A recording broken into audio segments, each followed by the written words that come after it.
नमस्कार साथियों, मैं अजय महत्वपूर्ण सेशन के साथ आपके सामने पुनः उपस्थित हुआ हूं ताकि आने वाला एग्जाम में आपको अधिक से अधिक मदद मिल सके। जो भी बीपीएससी टीचर एग्जामिनेशन का तैयारी कर रहे हैं दोस्तों, सभी वीडियो आप देखने का प्रयास कीजिएगा। एक एक वीडियो आपके एग्जाम मॉडल तैयार किया जा रहा है। तो पहला क्वेश्चन है, सर्वोच्च न्यायालय में सेवानिवृत्ति की आयु क्या है? सर्वोच्च न्यायालय में जो सेवानिवृत्ति की आयु है वो 65 वर्ष की आयु है दोस्तों। क्या है? 65 वर्ष की आयु है। ऑप्शन ए हो जाएगा। नेक्स्ट क्वेश्चन है, हाल ही में कौन 100वां सदस्य देश के रूप में अंतर्राष्ट्रीय सौर संगठन में शामिल हुआ है?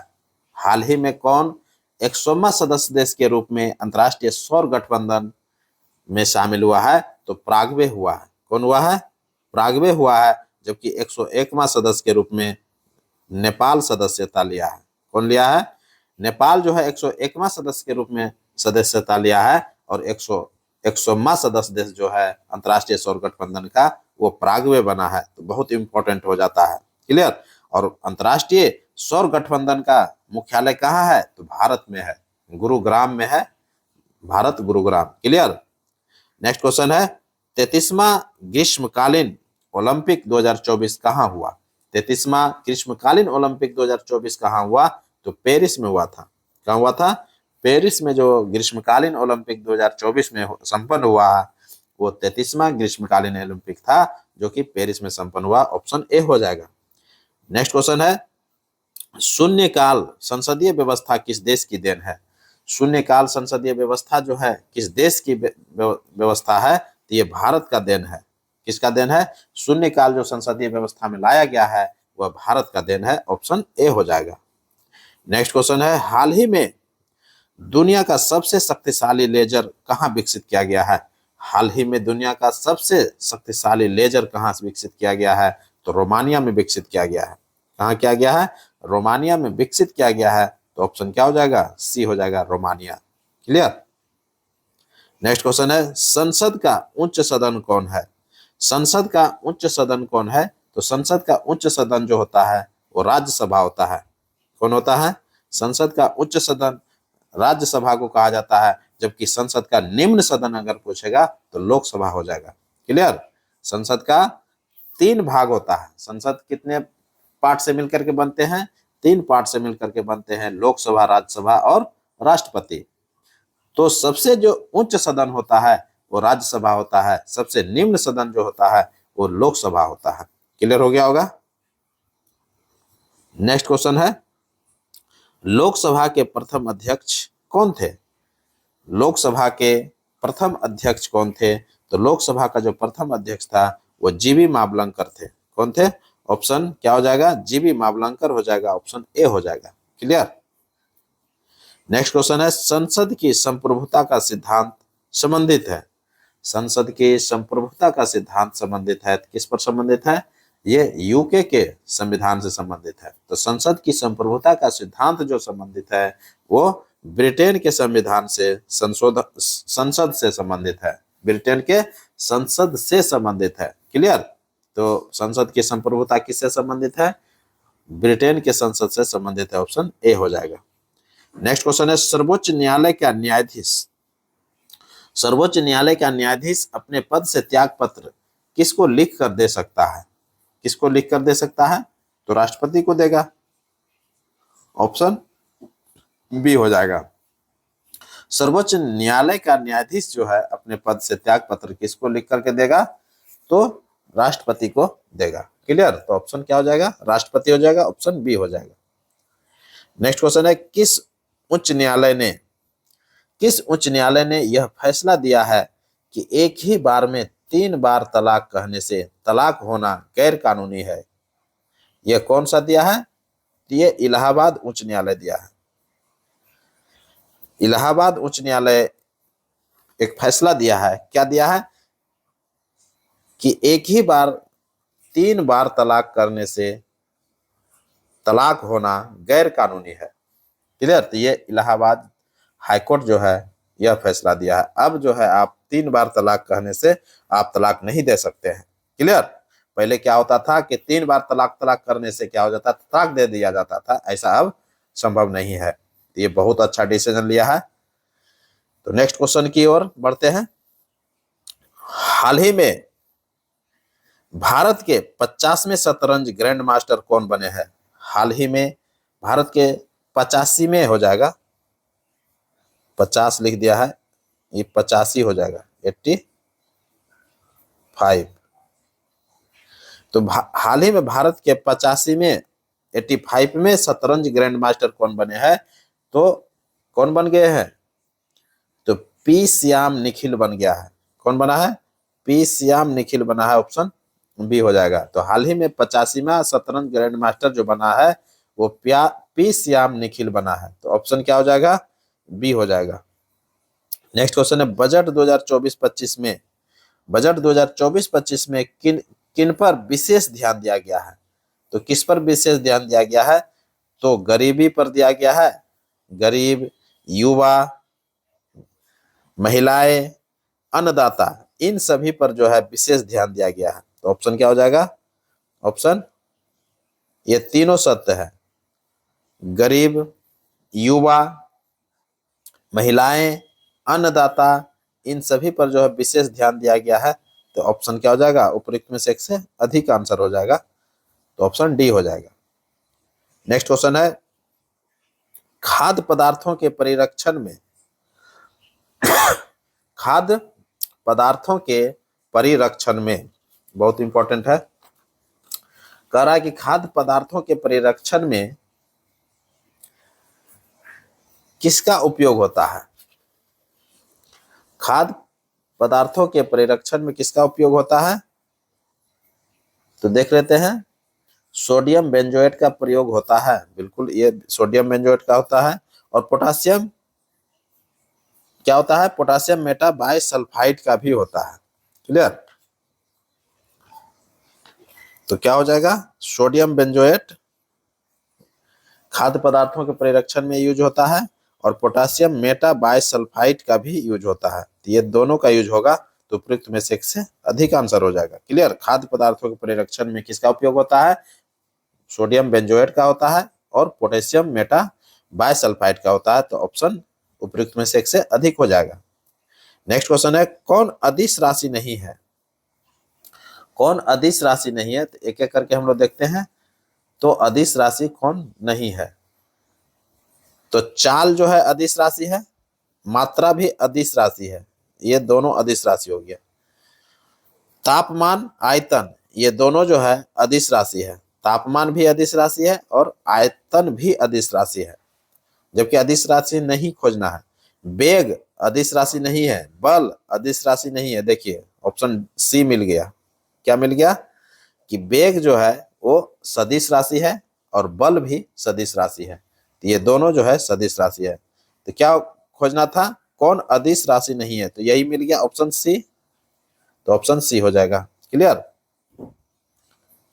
नेक्स्ट क्वेश्चन है, दो क्रमागत गर्तों या शीर्षों के बीच की दूरी को कहते हैं। दो क्रमागत गर्तों या शीर्षों के बीच की दूरी को क्या कहा जाता है? बहुत इंपॉर्टेंट क्वेश्चन है, ये पिछले बार ही क्वेश्चन पूछ लिया गया था। क्लियर? तो दो क्रमागत गर्तों या शीर्षों के बीच की दूरी को क्या कहा जाता है? तो तरंग दैर्घ्य कहा जाता है। क्या कहा जाता है? ऑप्शन सी हो जाएगा, तरंग दैर्घ्य, वेवलेंथ कहा जाता है। तो दो क्रमागत गर्तों या शीर्षों के बीच की दूरी को तरंग दैर्घ्य कहते हैं, वेवलेंथ कहते हैं। नेक्स्ट क्वेश्चन है, कशेरुक रज्जु से कितनी जोड़ियां तंत्रिका निकलती है? कशेरुक रज्जु से जो है कितनी तंत्रिका तंत्र जोड़ियां निकलती है? तो ऑप्शन क्या हो जाएगा? 31। ऑप्शन बी हो जाएगा। कशेरुक रज्जु से कितनी जोड़ियां तंत्रिका निकलती है? 31 जोड़ियां जो है तंत्रिका निकलती है। ऑप्शन क्या हो जाएगा? बी हो जाएगा। नेक्स्ट क्वेश्चन है, सल्फर हेक्साफ्लोराइड, सल्फर हेक्साफ्लोराइड अणु का आकार होता है।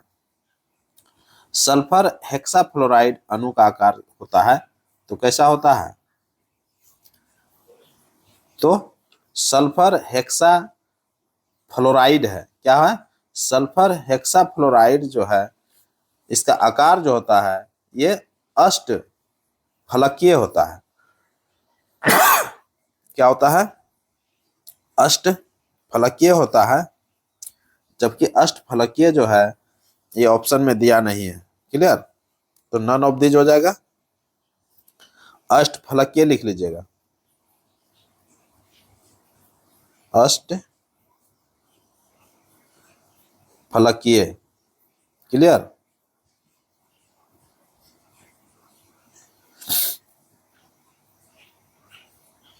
तो सल्फर हेक्सा फ्लोराइड अणु का आकार क्या होता है, तो अष्टफलकीय होता है। तो ऑप्शन नन ऑफ दीज हो जाएगा। नेक्स्ट क्वेश्चन, प्रतिवर्ती क्रियाओं का नियंत्रण केंद्र कहाँ होता है? प्रतिवर्ती क्रियाओं का नियंत्रण केंद्र कहाँ होता है? तो तंत्रिका कोशिका में होता है। कहाँ होता है? तंत्रिका कोशिका में होता है। ऑप्शन ए हो जाएगा। प्रतिवर्ती क्रियाओं का नियंत्रण केंद्र कहाँ होता है? तंत्रिका कोशिका में होता है। Option A. नेक्स्ट क्वेश्चन है, कच्चे फलों को कृत्रिम रूप से पकाने के लिए प्रयोग होता है।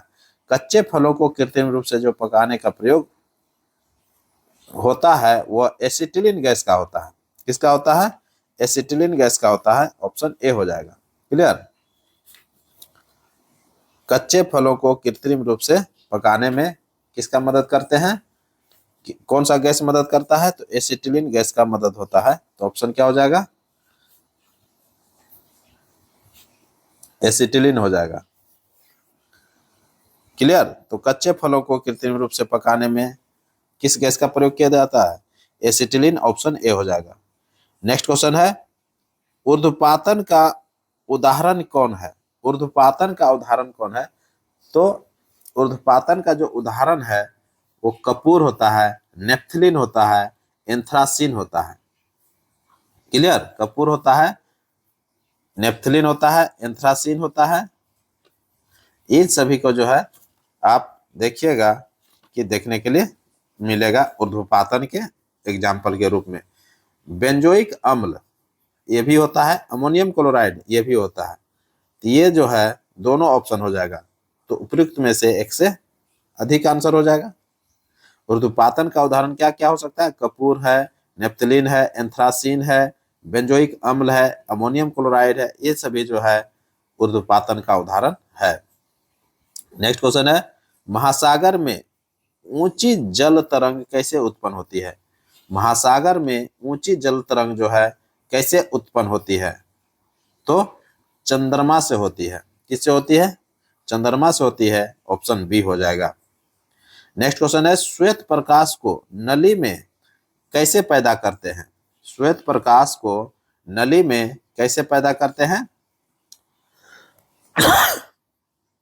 तो फाइबर को गर्म करके। क्या करते हैं? फाइबर को गर्म करके, तंतु को गर्म करके किया जाता है। तो श्वेत प्रकाश को नली में कैसे पैदा करते हैं? फाइबर को गर्म करके, अर्थात तंतु को गर्म करके किया जाता है। तो ऑप्शन दिया हुआ नहीं है, तो नन ऑफ दीज हो जाएगा। क्या हो जाएगा? नन ऑफ दीज हो जाएगा। लिख लीजिएगा, तंतु को गर्म करके, फाइबर को अर्थात तंतु जिसको बोलते हैं उसको गर्म करके जो है श्वेत प्रकाश को नली में पैदा किया जाता है। क्लियर। नेक्स्ट क्वेश्चन है, पृथ्वी और सूर्य के बीच में जब चंद्रमा आ जाता है तो क्या होता है? पृथ्वी और सूर्य के बीच में, पृथ्वी और सूर्य के बीच में, पृथ्वी और सूर्य के बीच में जब चंद्रमा आ जाता है, जब पृथ्वी है, ये पृथ्वी है और ये सूर्य है, जब बीच में चंद्रमा आ जाएगा, जब बीच में क्या हो जाएगा? चंद्रमा आ जाएगा, तो क्या हो जाएगा? तो सूर्य ग्रहण की घटना होती है। क्या होती है? सूर्य ग्रहण की घटना होती है। क्लियर, तो ऑप्शन क्या हो जाएगा? ऑप्शन ए हो जाएगा। तो पृथ्वी और सूर्य के बीच में जब चंद्रमा आ गया तो क्या हो गया? ये सूर्य ग्रहण होगा, और जब पृथ्वी बीच में आ जाता है तो चंद्र ग्रहण हो जाता है। क्लियर, क्लियर हो गया होगा। नेक्स्ट क्वेश्चन है, पंच संयोजित उपद्रव को कहते हैं। पंच संयोजी अपद्रव भी हो जाएगा, उपद्रव लिख दिया है, अपद्रव। कहता पंच संयोजी अपद्रव को क्या कहते हैं? पंच संयोजी अपद्रव को क्या कहते हैं? तो परमाणु दाता बोलते हैं। क्या कहते हैं? परमाणु दाता बोलते हैं, एटॉमिक डोनर बोलते हैं। क्लियर? तो पंच संयोजी अपद्रव जो है परमाणु दाता कहलाता है। ऑप्शन ए हो जाएगा। नेक्स्ट क्वेश्चन है, कौन सा रोग जीवाणु द्वारा नहीं होता है? क्या होता है? जीवाणु द्वारा नहीं होता। देखिए, नहीं होगा। क्लियर?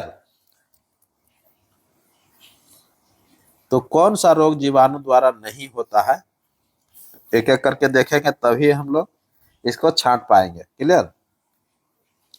तो कौन सा रोग है जो कि जीवाणु के द्वारा नहीं होता है? तो जैसे काली खांसी जो होता है वो जीवाणु के द्वारा ही होता है। काली खांसी क्या होता है? जीवाणु के द्वारा होता है। तपेदिक प्लेग जो है ये भी जीवाणु के द्वारा होता है। टाइफाइड जो है ये भी जीवाणु के द्वारा होता है। तो इनमें से जो है सभी जीवाणु के द्वारा होने वाला रोग है। तो कतः कौन नहीं होगा? तो इसमें से एक भी नहीं संभव है। क्लियर? तो नन ऑफ दीज हो जाएगा। क्लियर? तो कौन सा रोग जीवाणु द्वारा नहीं होता है? तो काली खांसी जीवाणु द्वारा होता है, तपेदिक जीवाणु द्वारा होता है, प्लेग जीवाणु द्वारा होता है, टाइफाइड जीवाणु द्वारा होता है। क्लियर? तो इन सभी जो है जीवाणु के द्वारा होता है। तो नन ऑफ दिस हो जाएगा, एक भी नहीं मिला। नेक्स्ट क्वेश्चन है, फूलगोभी का क्या है? फूलगोभी का व्हिप्टेल रोग किसकी कमी से होता है? फूलगोभी जो व्हिप्टेल रोग होता है वह किसके कमी से होता है? तो मॉलिब्डेनम की कमी से होता है। किसकी कमी से होता है? ऑप्शन सी हो जाएगा, मॉलिब्डेनम। फूलगोभी का व्हिप्टेल रोग जो होता है वो मॉलिब्डेनम की कमी से होता है। ऑप्शन सी हो जाएगा। नेक्स्ट क्वेश्चन है, भेड़ की क्या है? भेड़ की प्रथम स्तनपायी प्रतिरूप क्लोन का नाम क्या है? भेड़ की प्रथम स्तनपायी प्रतिरूप अर्थात क्लोन का नाम क्या है? तो क्लोन का नाम क्या था? तो ये डॉली थे। कौन थे? डॉली थे। ऑप्शन क्या हो जाएगा? सी हो जाएगा, डॉली। भेड़ का जो प्रथम स्तनपायी प्रतिरूप क्लोन जो था वो डॉली था। तो ऑप्शन क्या हो जाएगा? सी हो जाएगा, डॉली। नेक्स्ट क्वेश्चन है, अरुणाचल प्रदेश को राज्य का दर्जा कब मिला था? अरुणाचल प्रदेश को राज्य का दर्जा जो है 1986 ईस्वी में दिया था। कब दिया था? 1986 ईस्वी में 55वां संविधान संशोधन के तहत मिला था। तो ऑप्शन क्या हो जाएगा? ए हो जाएगा। अरुणाचल प्रदेश को राज्य का दर्जा 55वां संविधान संशोधन 1986 में दिया गया था। ऑप्शन ए हो जाएगा। नेक्स्ट क्वेश्चन है, राजा राम मोहन राय का जन्म कब हुआ था? देखिए, बहुत इंपॉर्टेंट हो गया और ये लास्ट क्वेश्चन है। कहता है कि राजा राम मोहन राय का जन्म कहाँ हुआ था? तो राजा राम मोहन राय का जन्म जो है राधानगर में हुआ था। तो ऑप्शन ए हो जाएगा। राजा राम मोहन राय का जन्म कहाँ हुआ था? राधानगर, बंगाल में हुआ था। कहाँ हुआ था? राधानगर, बंगाल में हुआ था। क्लियर हो गया होगा? तो राजा राम मोहन राय का जन्म कहाँ हुआ था? राधानगर, बंगाल में हुआ था। क्लियर हो गया होगा? जन्म जो हुआ था 22 मई 1772 ईस्वी को राधानगर, बंगाल में हुआ था। मृत्यु जो हुआ था 27 सितंबर 1833 ईस्वी को ब्रिस्टल, इंग्लैंड में हो गया था। कहाँ हुआ था? मृत्यु जो हुआ था 27 सितंबर 1833 ईस्वी को ब्रिस्टल, इंग्लैंड में हुआ था। जबकि जन्म जो हुआ था 22 मई 1772 ईस्वी को राधानगर, बंगाल में हुआ था। क्लियर? ये दोनों इंपॉर्टेंट बातें हम बोल दिए। तो राजा राम मोहन राय इन्होंने अपने जीवन काल में 3 शादियां किया था। कितने किया था? 3 शादियां किए थे। और भारतीय पुनर्जागरण के अग्रदूत राजा राम मोहन राय को कहा जाता है। बंगाल पुनर्जागरण का जनक भी कहा जाता है। आधुनिक भारत का जनक राजा राम मोहन राय को, अनेकों नाम से राजा राम मोहन राय को हम लोग पुकारते हैं और जानते भी हैं। ऐसे अनेकों कार्य किए जिनके कारण जो है राजा राम मोहन राय आज हमारे बीच अमर है। तो भारतीय पुनर्जागरण का अग्रदूत राजा राम मोहन राय को कहा जाता है। आधुनिक भारत का जनक राजा राम मोहन राय को कहा जाता है। भारत का प्रथम आधुनिक पुरुष राजा राम मोहन राय को कहा जाता है। बंगाल पुनर्जागरण का जनक राजा राम मोहन राय को कहा जाता है। धर्म सुधार आंदोलनों का अग्रदूत राजा राम मोहन राय को कहा जाता है। बंगाल में नव जागरण युग के पितामह राजा राम मोहन राय को कहा जाता है। मूर्ति पूजा एवं हिंदू धर्म के रूढ़िवादी कर्म कांडों का विरोध करने वाला जो पुरुष हुए, राजा राम मोहन राय हुए थे। अनेकों अनेकों भाषाओं के विद्वान, क्या है, अनेकों भाषाओं के विद्वान एवं प्रकांड पुरुष राजा राम मोहन राय कहलाते हैं। जैसे बंगाली, संस्कृत, अरबी, फारसी, हिंदी, अंग्रेजी, ग्रीक, हिब्रू, फ्रेंच, लैटिन, इन सभी भाषाओं के ज्ञाता के रूप में हम लोग जानते हैं। जब पटना आए थे राजा राम मोहन राय, जब पढ़ाई करने के लिए पटना आए थे, तो इन्होंने यहाँ से अरबी फारसी को सीखा था। पटना से ही क्या सीखे थे, अरबी एवं फारसी में बोलना सीखे थे, तब जबकि बनारस में संस्कृत एवं उपनिषदों का अध्ययन किया था। तो आप समझ सकते हैं कि कई जगहों पर जा जाकर के अनेकों भाषा का ग्रहण किए थे। पत्रकारिता के क्षेत्र में संवाद कौमुदी बंगाली 1819 ईस्वी में प्रकाशित हुआ था, जबकि मिरात उल अखबार जो है फारसी में प्रकाशित हुआ था, 1822 ईस्वी में प्रकाशित हुआ था। तो संवाद कौमुदी किस भाषा में प्रकाशित हुआ था, बंगाली भाषा में प्रकाशित हुआ था, 1819 में प्रकाशित हुआ था। जबकि मिरात उल अखबार जो है फारसी भाषा में प्रकाशित हुआ था 1822 ईस्वी में। ये सभी जो पत्रिका है बहुत इंपॉर्टेंट हो जाता है, कई एग्जाम में आपको देखने के लिए मिलता है। जबकि राजा राम मोहन राय का पिता जो थे रमाकांत थे, जबकि माता का नाम तारनी देवी थी।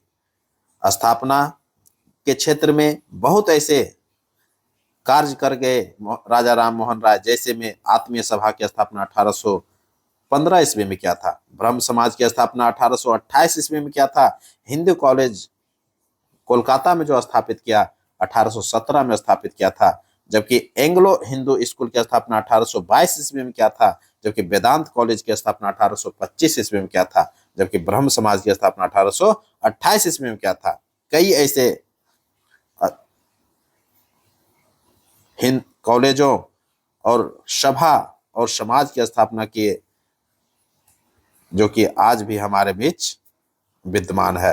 1826 ईस्वी में जूरी विधेयक का घोर विरोध किया था। 1826 ईस्वी में क्या किए थे, जूरी विधेयक आया था, उसका घोर विरोध किया था। क्लियर। तो इन सभी चीजों को भी आप ध्यान में रखिएगा। तो इसी के साथ अब हमको इजाजत दीजिए। मैं पुनः एक नए वीडियो के साथ आपके सामने उपस्थित होऊंगा। तब तक के लिए पढ़ते रहिए और नेक्स्ट वीडियो का इंतजार कीजिए। नमस्कार, जय हिंद।